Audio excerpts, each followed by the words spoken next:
And good evening, everyone. Welcome into Tigers Tonight. I'm your host, John Maddox, joined as always by the best co-host in all the land. We will start with the one and only Larry Marley, who I believe is finally home after a hellacious travel day in the palatial Marley Manor. Larry, how are you this evening, sir? I'm good, and yes, it was yesterday was horrible, and I went through it, but I also went through it Saturday, and I was before we get into this too. So 11 o'clock kicks are great if you win. If you lose, you have to sit the whole day and watch other teams win when all you really want is for everybody to feel as bad as you do. And that sucks. Couldn't agree more. Thank goodness I had bandmasters after the game. Brian, how are you this evening, sir? I'm doing pretty good. Staying in the airport next to or staying in the hotel next to the airport. But yeah, doing pretty good. I'm positive Paul. I got to live up to my name, Positive Paul. I'm going to try to stay positive tonight. We'll see how long that lasts.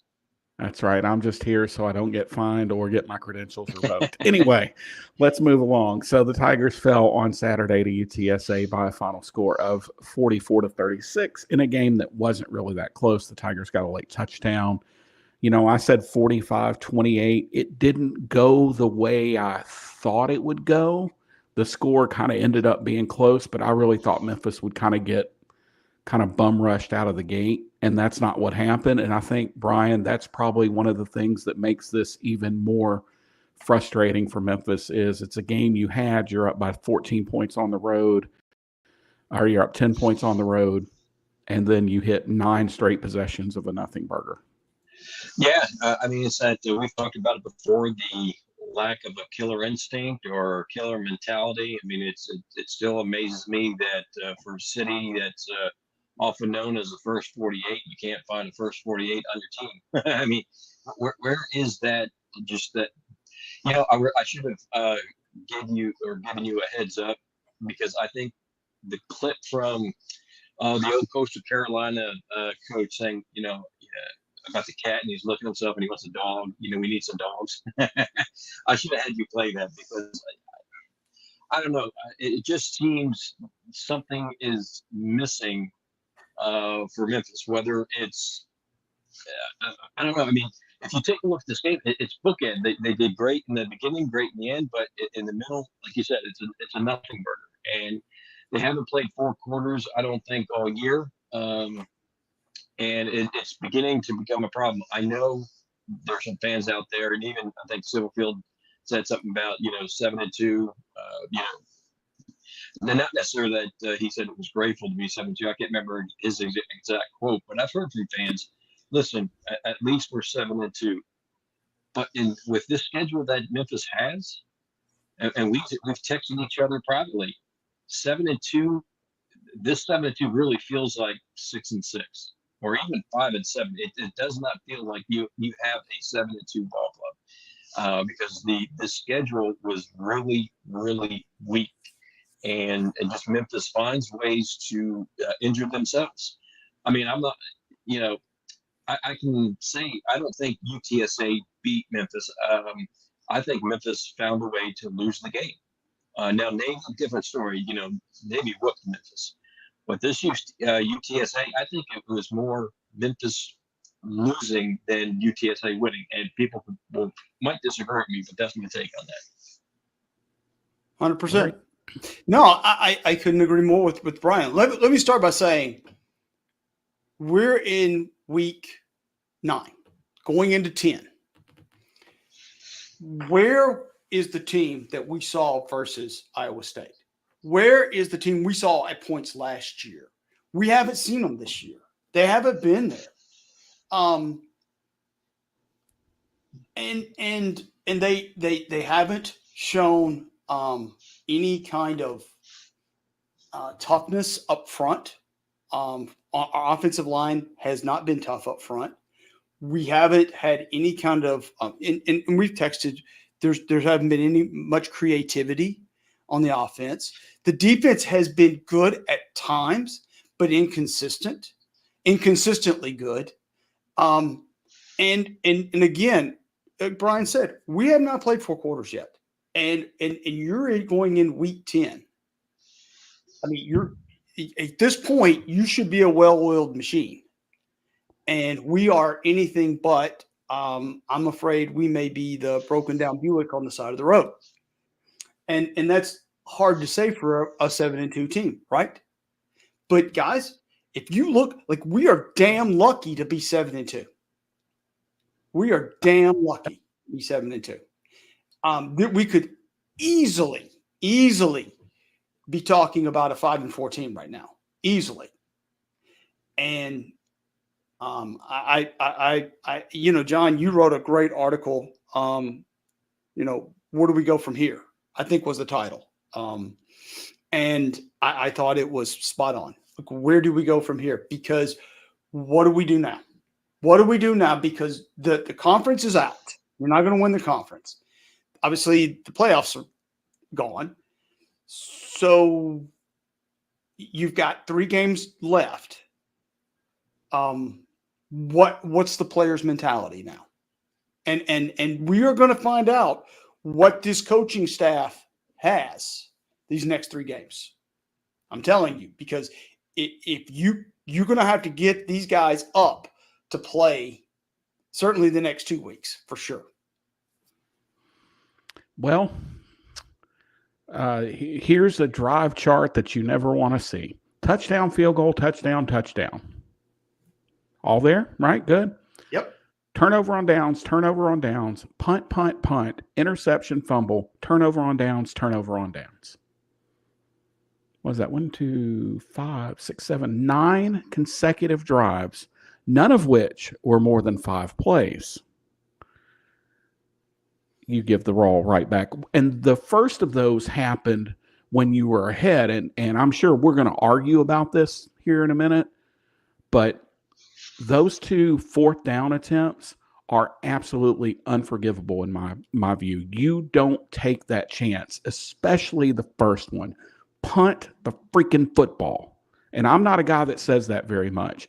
But it's not like you were trying to assert dominance at that point. They had just gone down and scored and closed it down to a 7-point lead. You don't go for it there. And then if you are going to go for it, do something other than inside zone to Mario Anderson. Please, is it possible for us to have a different running play? Oh, yeah, we showed that on the next second down. We showed the damn toss into the boundary. What are we doing? It is absolutely maddening to watch this offense. And Bryan, you and I have talked about this extensively. You look down this depth chart. It takes me a second to get down here. You look at these starters. Senior, senior, senior, redshirt senior, redshirt senior, redshirt junior, redshirt junior, redshirt junior, redshirt senior, senior, senior. And Memphis can't muster a consistent offense in the middle of the game. Yeah, it is definitely frustrating and shocking. I mean, seriously. I mean, because and a lot of games are like this. I mean, you bookend the performances. You start off great, you finish great, but in the middle, it just, I think it's more of a mentality. I don't know if Memphis gets a lead and that, they call off the dogs, 100% not that the necessarily the coaching staff calls off the dogs, but internally it seems like the Memphis players. Yep, but that's from the coaches, Bryan. They're the ones driving. Like, they've got to drive that. They've got to drive that home. That's it gets driven home in practice. Trust me, because look, one of the things that the coaches have got to when you get a lead, one of the things you can mentally let down. It's a very common thing. And the coaches, I've been there where the coaches are just like, guys, I don't know why are you smiling? It's the second quarter and we're up by 12 or 15, 14 points, whatever. Quit smiling. We ain't done a damn thing yet. You can smile after the game. And when you start seeing that stuff, that's and I'm gonna let you finish, Bryan, but because I do have some problems with what Demir Blankenship did too. Oh yeah, and just with the amount of leadership that Memphis has, senior laden team, it really seems that they have a lack of leadership, and it's weird. You have a senior laden team, but there's a lack of leadership. Where's Memphis is definitely missing something, to me it's just weird because you are 7-2, but you should not be. I mean, in all honesty, you should at least be 8-1, and it's funny to me because we're like, all right, you were only talking about one game, but because of the way the schedule, how weak it is, as we mentioned before, 7-2 really feels like 6-6 right now. It's maddening to watch because it's the same movie every week. It's like you said, Bryan, it's bookended. So what happens from the 8-minute mark of the second quarter to the fourth quarter? How does it all seem to fall apart? I'm not looking at it right now, but I bet I could go back to every game on the schedule this year, win or lose, and at some point in that mid-second to mid-third quarter, the world has fallen apart. And if that keeps happening, then the answer to me has to be above the players. And I'm not saying it's one coach. I'm not saying that, because I'm never, all you got to do is fire this guy. But I'm saying at some point, when the same thing happens every single week, when you go back every week and you look and you're like, well, Memphis went 6 straight possessions. Well, Memphis went 9 straight possessions. Memphis had 2 drives over 6 plays the entire game. And the game took 3 hours and 54 minutes. And Memphis bled the play clock every chance they could. They had a 6 play and then a 12 and a 10, and then it's 2, 5, 5, 3, 3, 3, 4, 2, 4, 4, 5, 6. And we've talked about that running before. The play. And you're running the play clock. How, why are you?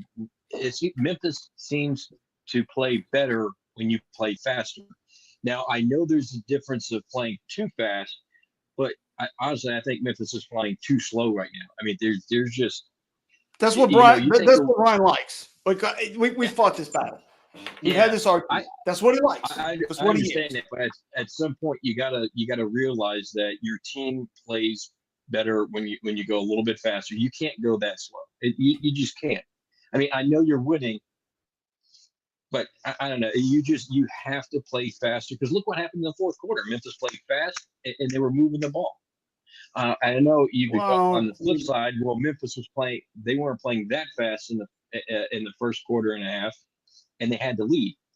Well, no, but they were though. They were though. Look, go back and watch the beginning, okay? And I'm going to answer John's question about why it falls apart. Why I think I'm right. They script those plays early on, and once they run out of the script, then they've got to start, being creative. And there's it's not there. So that's my guess. Script the whole game then. The scripting works. Well, it's what you're supposed to do is script the plays and figure out what works, right? That's the point of that. Yeah. But anyway, I'm going to go back to the Blankency thing because I have a little bit of a problem with this. And so we score a touchdown and he stretched the field. And look, this game is going exactly what we thought. Okay. Our experienced wide receivers are taking advantage of a young, inexperienced defensive backfield, right? I mean, they're getting behind them, making they're open.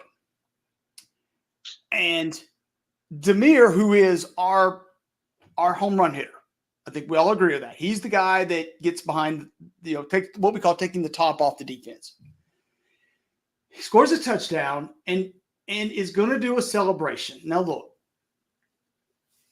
I understand you're excited, but I'm going to stop short of calling it selfish and just say that it was an ill-advised thing to do.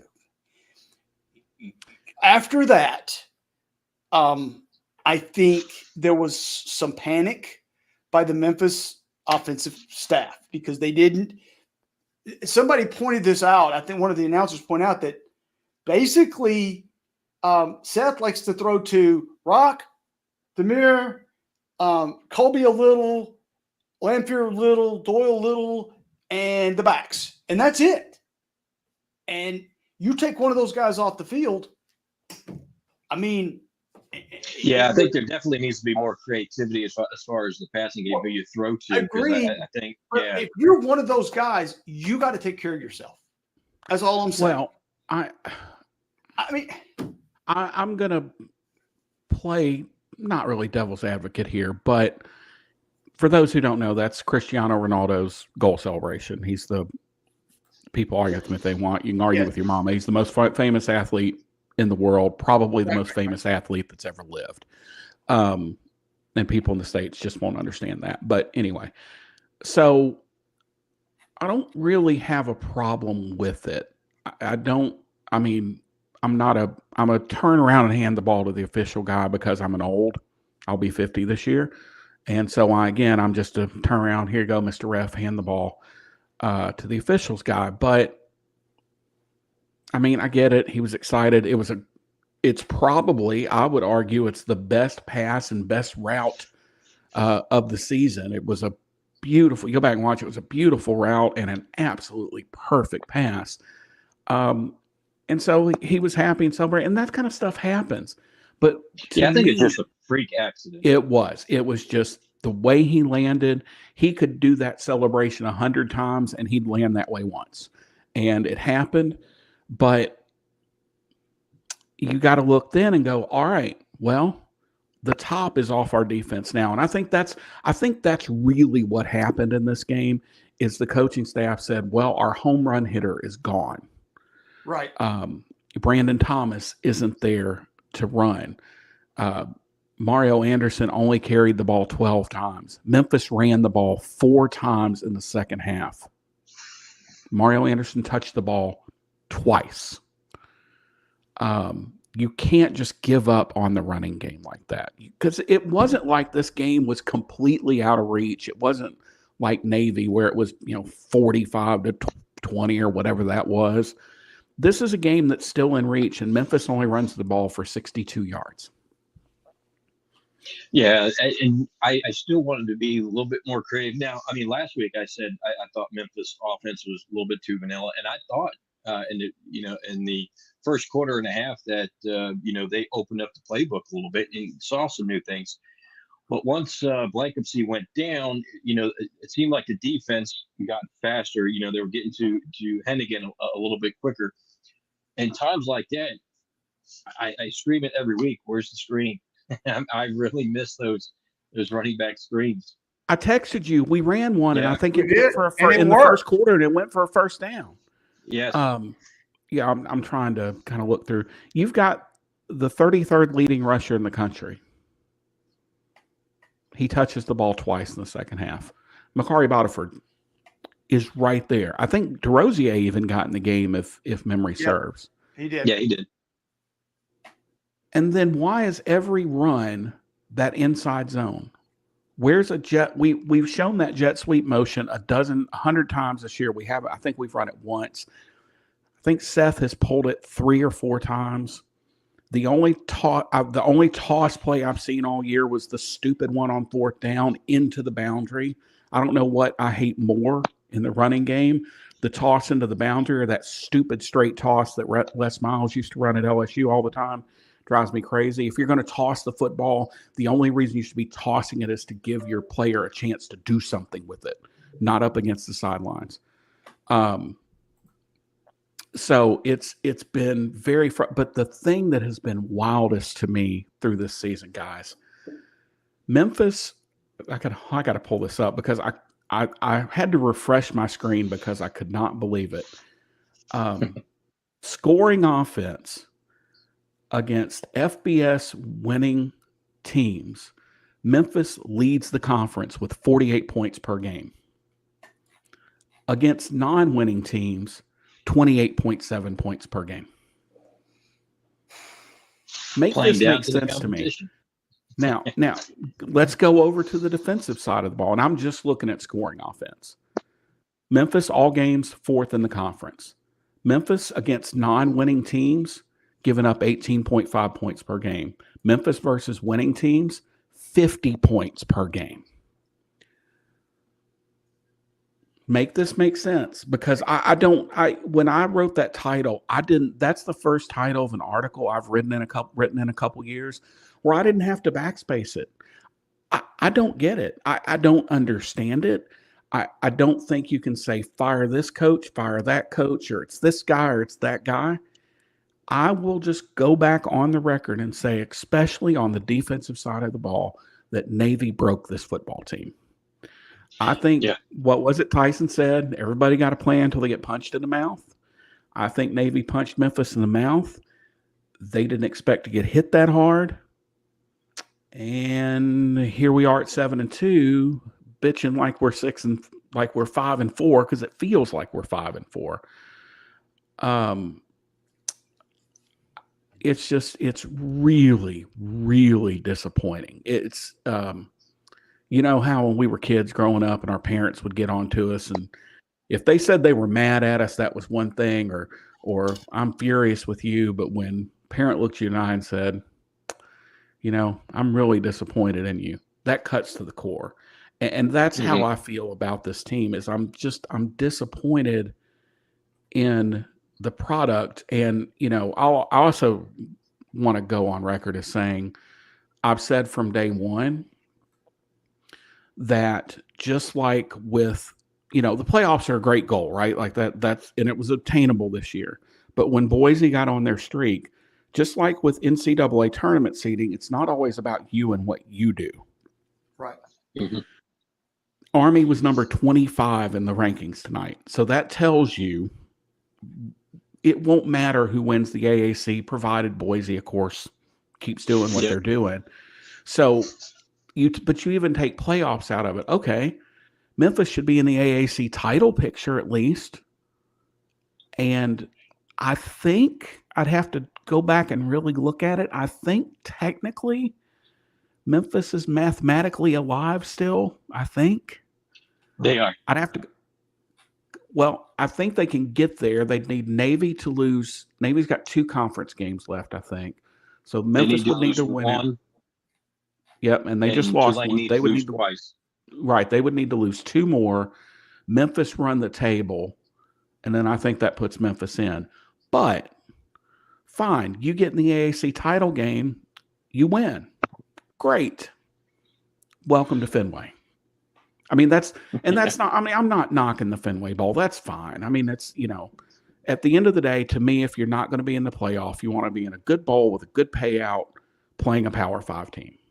I mean, that, you know, at the end of the day, that's how you want that to look if you're not in the playoff. But it's just been so disappointing. Again, it's just, it makes me want to pull my hair out to look down the roster, Larry, and see R-senior and senior and R-junior, and like where it's, and I'm not quite, I think one of the problems is, other than maybe Chandler, we don't have a vocal leader on this team. That's not who Seth is. That's not who any of the coaching staff are, I don't think. Jordan Hankins is a little bit of a rah-rah guy, and Larry, I think that hurts you when you need a kick in the ass when things aren't going well. You've got to have somebody not to the level of the Louisiana Monroe offensive line coach this past weekend. If you haven't seen that video, it's wild. But you've got to have somebody who's willing to break their foot off in somebody's ass to get something done. And let me say this, that prior to cell phones being around, that happened every Saturday. Okay. I'm just going to tell you, like, I know. Doesn't make it right though. It doesn't. It's not. Look, I'm just telling you it happened. You know, it shouldn't happen. But anyway, coaches were way more vocal. But you're right, John. The problem, as I saw it on Saturday, was nobody was over there going, what in the hell is going on around here? Like, what are we doing? And it's been the problem all year, is there's nobody out there going, guys, what the fuck are we doing? Excuse me. What the heck are we doing?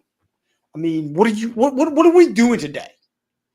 And that's, teams need that.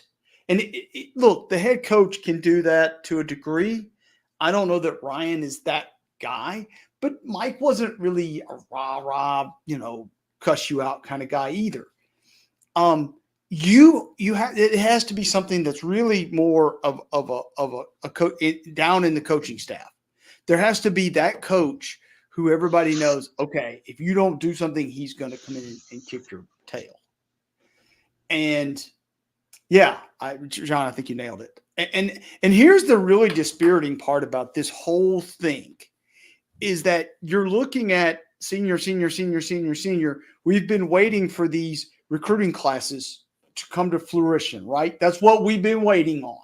These great recruiting classes that we've had. And now we're sitting around going, okay, well, where's the payout? I mean, what happens next year? Because next year we're not going to have all these seniors. We're going to have some. And Bryan, I will defer that to you because when some of us were ready to run Ryan out of town after year 3, you were one of the people that are like, give him time, let him get his guys. And I think what makes me so disappointed with this, he got the right guys. Yep. Like I look across this roster, I will fight somebody who thinks this team is any less talented than 2019. This team is so overwhelmingly talented. This team didn't have to move a wide receiver to running back. And I mean, that's obviously not a knock on Antonio Gibson. I think what happened in 19 too is kind of lightning in a bottle. Like the Antonio Gibson thing kind of happened totally by accident. And it worked out. And I think, Bryan, too, the other thing is this past Saturday or Friday or Saturday was 5 years from game day. And doesn't it feel like 15? Oh, it sure does. Yeah. And there's just, it's, and we keep going back to it, but it's just a downer. I mean, Army has a very weak schedule, just like Memphis has a tougher schedule, but not by much. But Army got it done, and that's just I don't know. It's deflating. It's definitely deflating. But I will put my positive Paul because when a little bit later we'll do our bold predictions. I'll bring it back around and become positive Paul again. I'll leave it at that.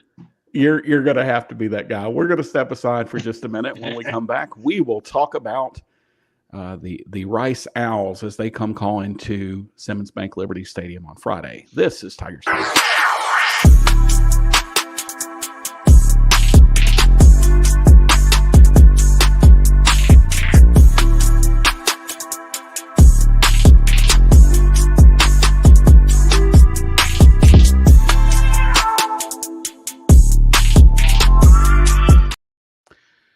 And the award for most optimistic Memphis alumnus goes to Eric Procius from MemphisWeather.net. How bold of him to assume that game will be over in 3 hours. Awfully bold of him to assume. So Rice comes in, and I think this is what makes Saturday even more disheartening. We knew going in Memphis needed help, right? Memphis needed help to get to the AAC championship game. And who would have thought that we could get some help from our friends in beautiful, scenic, and not always crime-free Houston, Texas. Rice beats Navy by a final score of 24-10. The Memphis game took 3 hours and 54 minutes. The Rice-Navy game took 5 hours and 54 minutes, but they had a 3-hour rain delay. So take that for what it's worth. College football should not take 4 hours to play, but I could do an entire podcast on that. But so you've got he just mentioned something in the chat, but I do want to say our friend Jeb, friend of the program, was honored at the last home game as the loyal Tiger fan. That should be the Jeb Hill Award, honestly, because that dude has talk about. I've sat through some miserable football. I think Jeb's got all of us beat. We've seen highs and lows, but I think I may have said it last time, but anyway, I just wanted to congratulate Jeb again.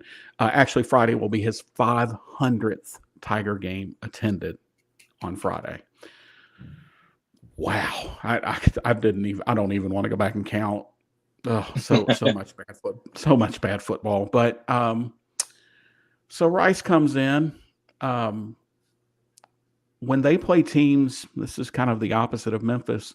When they play teams with running records on defense, they are leading the league. They only give up 24.5 points per game. When they play non-winning teams, like it's crazy. They give up 27 points per game. I think Rice, and we tried to get somebody from the Roost on here, but like Rice is another one of those teams that's really difficult to figure out. They fired their coach, but Larry, we see this all the time, right? Fire the head coach, players kind of coalesce around the new guy, rah, we get them the first week, and then week 2, we figure out we still stink. But I don't know, were you ever on a team where a coach got fired? Nope. So you never got a coach fired. That's it wasn't me. It wasn't me, but I no, we never did go through that. And but we did see that. And we played Murray one time, and their coach had been fired the week before. And our coach, the very first thing he said, the coach got fired, I think either Sunday morning, right after the game. And Ragland came in and he was like, guys, this is what can happen. Exactly what you just said. He's like, they're going to come out and they're going to be loaded for bear, and you better be willing to take a punch, because we might get a punch in the nose. And that's coaching right there. Like, he came in and he just sort of said, you better get your mind wrapped around this right now, because this can happen. And if Ryan isn't doing that, then I mean, I don't know if he is or not, but he needs to be, because you're right, John. These teams will coalesce around more or less themselves, and the coaches, because that those coaches aren't coming back next year, most of them, right? And so there's that, and a lot of those coaches have coached you and recruited you, so. Yeah, I mean, this is going to be one of those games, guys, where Rice is coming in. They're coming off a big win, and Memphis is coming off a big Debbie Downer, big one. So, where's the mentality? Who's got more incentive going into Friday night on a short week? Well, I think Rice go ahead, John. I didn't get a chance to go to Monday to presser this week, but I think, Bryan, this might be the one week where Memphis is probably glad to be on a short week, that you don't have that extra day to sit around and stew about the loss on Saturday. And Rice, in my opinion, Rice is a little bit better than their record. I mean, they played teams tough. I mean, they could have easily won the Charlotte game. They gave Tulane some fits. And they beat Navy. They have 3 games left. Obviously, some coaches want to possibly become the head coach there. That's on the staff now. You have 3 games left. They have something to play for. You win those 3 games, you're bowl eligible. So I feel that maybe they have more to play for than Memphis does. Memphis is already bowl eligible. If you don't have the correct mentality for Memphis, if the Memphis players don't have that mentality that, hey, I know it's an outside shot, but we still have a shot at an AAC title game, I can easily see Rice maybe not upsetting Memphis, but giving them fits. I really think this game is going to be closer than what some may want to believe. I know what Vegas says, but if Memphis loses Saturday, is it really an upset at this point? Like, really? Yeah. It is. It would still be an upset because you have talent-wise. I mean, just look at the starting quarterbacks. Seth against Warner. I mean, we've seen this movie before. Yeah. I mean, is there anybody on the Rice roster or just the starters that you would rather have over a Memphis starter? I can't think of one. So, yeah, if Memphis loses, it is definitely be an upset. And if Memphis does lose, then I know there's going to be a lot of calls for changes. Well, if those calls don't get answered, it doesn't matter who's doing the calling, I guess. But I look at Rice as one of these teams. Yeah. Memphis hasn't played them since 2012. Like, that doesn't seem right, but according to the game notes, it's been that long.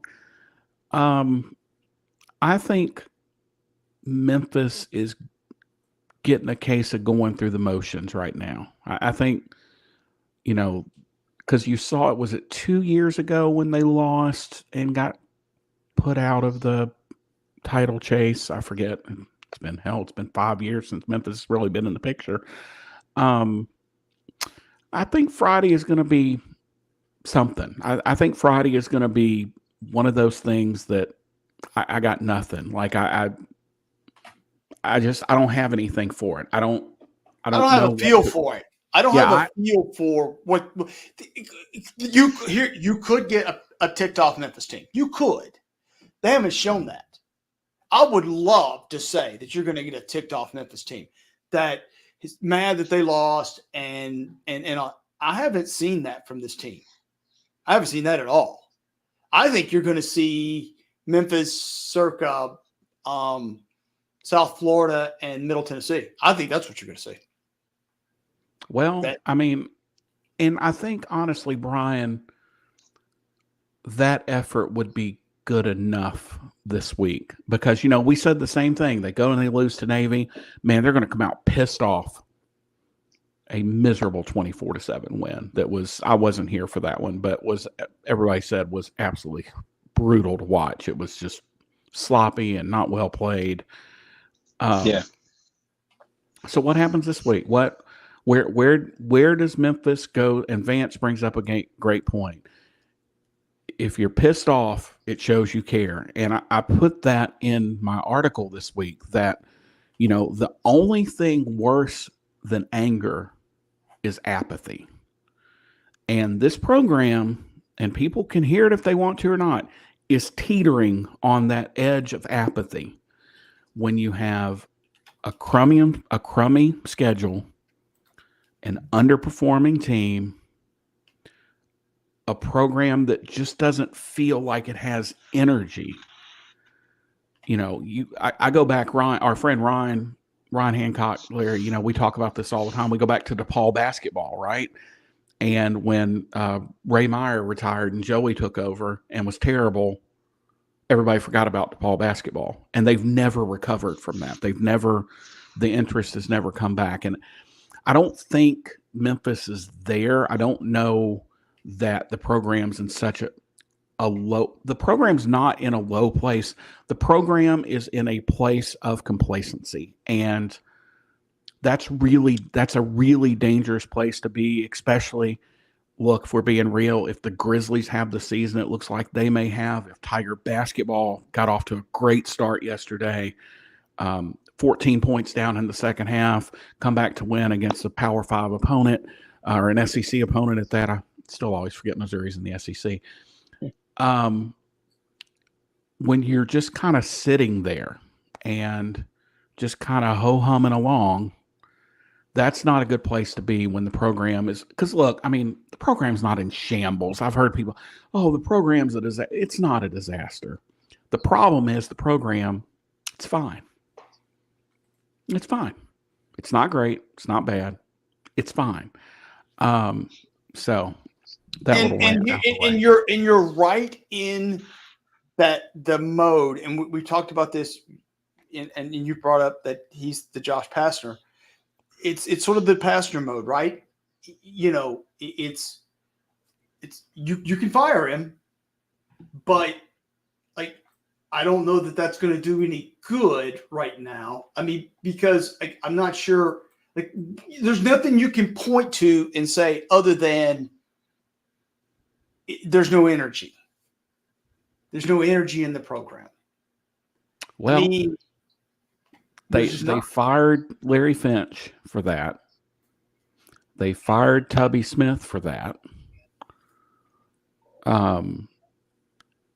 And you look around and you go, where is the fire? Where is the,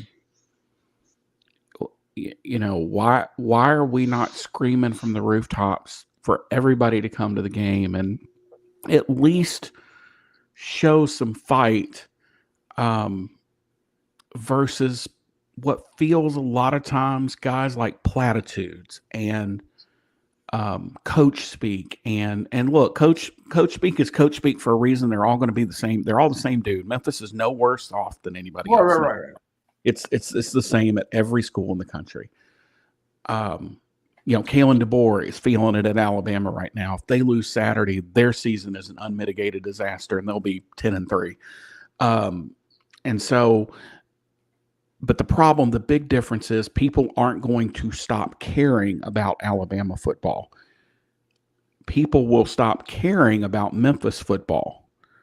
And that again is the problem. I want people to be, and Ryan, to his credit, Ryan said that. He said, I'm pissed. Everybody in that locker room should be pissed. And if you're not, then get out the program. And it's one thing to say that, but there's another thing to be that way publicly and be a little defiant and be a little chippy with the media and be a little us against the world. And that's what I don't see. I don't see the, come at, I didn't give him the chance this week, I guess, but come at me for what I said. That would at least show, but then you can't have the facade like all coaches do that. Well, we don't read that stuff. Come on. Well, come at the media a little here's bit. The thing. Like, it's one thing for the coach to feel that way. But he's got to make the players feel that way. And that's what I'm not seeing. I'm sorry. I'm just not seeing it. He's not able, for whatever reason, to push his agenda. This team, he has not been able to get to play with passion. And I think that's what we haven't seen. This team has not, they've got all the athletes. You look out there and you go, man, they've got athlete after athlete, but they don't play with any heart. And well, I don't know that they don't play with heart. I think they just, oh Lord, this is going to turn into a therapy session. But I had a therapist tell me one time that, one of my biggest problems is I'm not really passionate about a lot of things. You know what I mean? Like I'm a pretty kind of go with the flow. Like, whatever. I don't, it's fine. Everything's fine. When everything's not fine, you've got to act like the building is on. Oh, sorry. I'm not going to use that analogy. You got to act like the building's on fire every now and then. Yeah. Not going to use that one. You've got to act like you're being chased down by the bear every now and again. And you've got to come out and say, yeah, we're wounded, but you should see the other guy. And to me, that's the little difference in heart, because I think maybe intensity is the right word. I don't see intensity, and I don't see intent. I don't see Memphis doing anything intentionally. It feels like Memphis is they're just at this point, they're just trying to get through it, guys. And that's really what it feels like to me. And so that leads me to the ultimate question before we get to our bold predictions for the rest of the season. Bryan, I will start with you. At 11:37 p.m. on Friday, you will look at the Simmons. It'd be 12:37 a.m. Eastern. You will look at that Simmons Bank Liberty Stadium scoreboard. It will say, I still see some of the same. I think Memphis will come out strong and finish strong. I think they'll struggle in the middle. I think Rice will. They have the, enough to give Memphis fits, because I don't see Memphis playing 4 quarters. I'm going to say Memphis 31, Rice 28.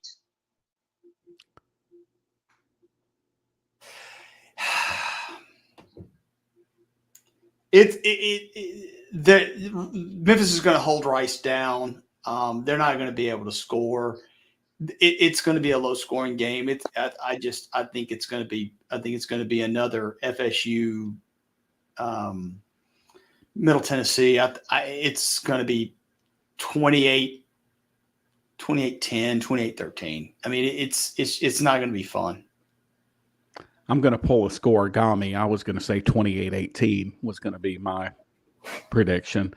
I don't think this is going to be a pretty game, but I think this is a game that Memphis will do just enough. And I'm like you. I think, Bryan, it was you. I'd love to see this team come out and say, you know what, I'm mad as hell, and we're not going to take it anymore. But I just, and it's okay.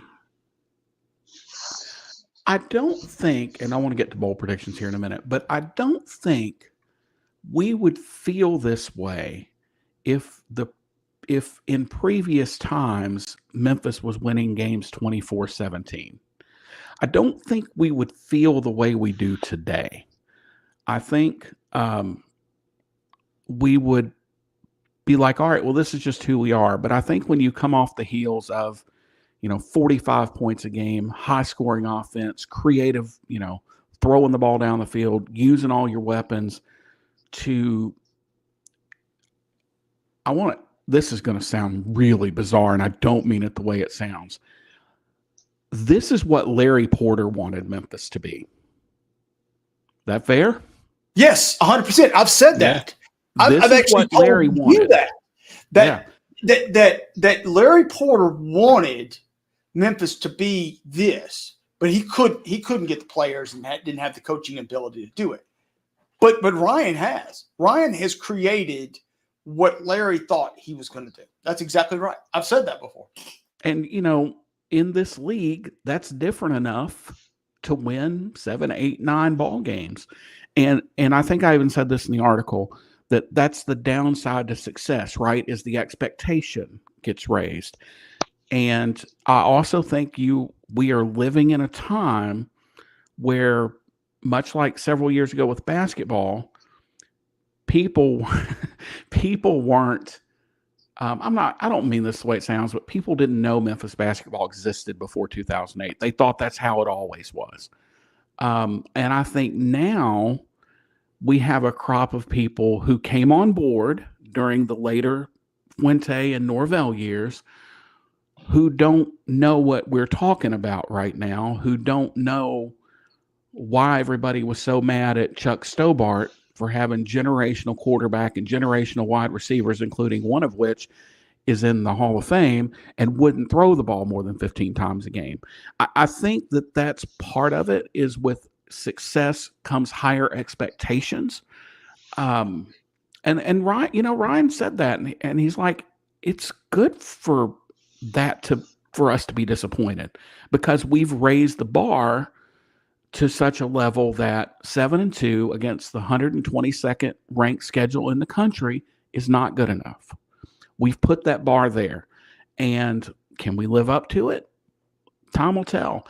But anyway, I wanted to kind of throw that out there because I thought that was an interesting parallel. And I'm not saying that Ryan Sofield and Larry Porter or anything alike. It's just I think this is how Larry Porter wanted to play, but he just couldn't get the players to play this way. And if you're winning games, this way is fine.